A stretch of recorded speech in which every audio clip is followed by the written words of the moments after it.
So what is different between the first version of The Heaviest Weight, El Peso que Más Pesa, and now uh, in its third edition, but it's actually the first one in English?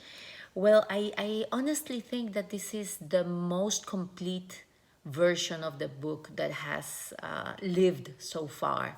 I'm editing it with Erika Reide. She's an editor from Argentina, and she's helping me organize it in a way that's more fluid, that engages a bit more, but also I am including in this new edition the story of what happened when I lost weight, because back in 2007 I was 40 to 44 kilos more than I am now, and there I was, the only fat woman talking about I love myself and I really like who this person is.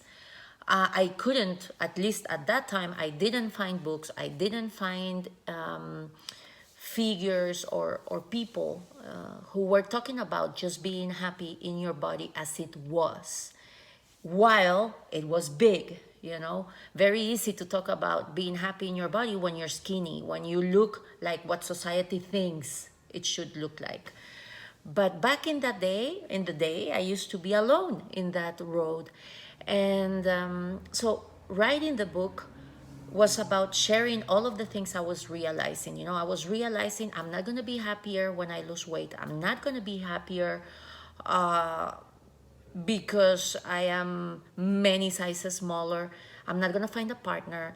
The problems in my family are not going to get solved. It is now. Fat is just sitting here. It's doing nothing to me. And it's this what's really killing me, you know?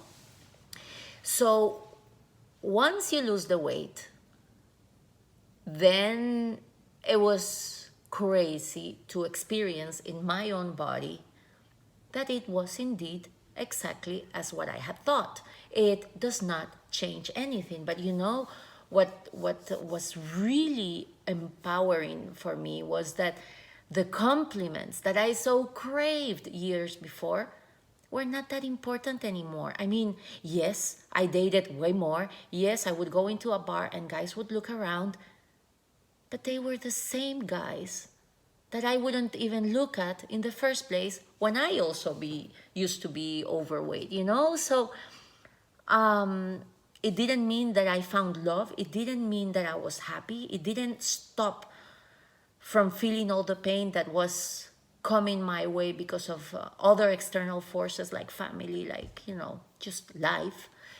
So it includes a bit of that journey as well, of how once the physical weight was lost, life is exactly the same. And it also includes more stories of how I used to feel back then, of the personal experiences that hurt, that examples of rejection that really kept the story alive, the story that I had to change, that in order to be happy I needed to change my body. But it also includes a truth that I didn't include in the first edition, and that was what exactly was going on in my life that was so painful that creating an obsession with weight, image, body hate was less painful than the reality that I was experiencing. And it was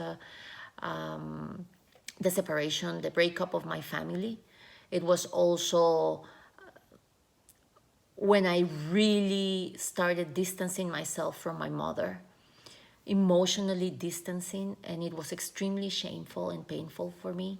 So much that I didn't even include it in that first edition, because even then, even though I was in such a place of growth and love for myself, the story with my mom I had not yet revised. So I didn't include it in the book, and I'm glad because, you know, it is a very big part of what happened. But I wouldn't have been able to describe it as I am able to talk about it now.